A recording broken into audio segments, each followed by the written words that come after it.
updates that are more theoretical. We don't really deal with it unless you're practicing for overseas entities buying land.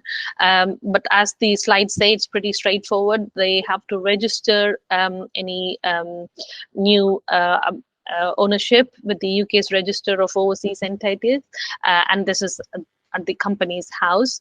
And in case any dissolution of ownership happens, then as per the recent case law highlighted on the slide, the land owned by any dissolved foreign companies in England and Wales, it just goes to the Crown. That is what happens with freeholds, generally speaking, as well. If there is no owner, it reverts to the Crown, because ultimately the Crown is the owner of they are the ultimate owner. With dissolved English and Welsh companies, it's called bona vacantia or ownerless goods, so it just goes back to the Crown. But there's also a possibility under the Law of Property Act 1925 to apply for the vesting order, right? For a vesting order.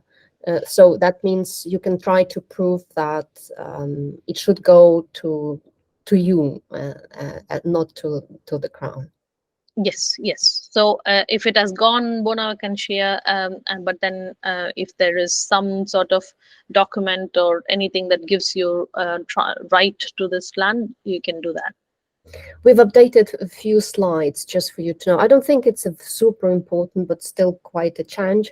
So we've updated slide number 8 as to those changes, and slide number 61 from the property law, property practice slides.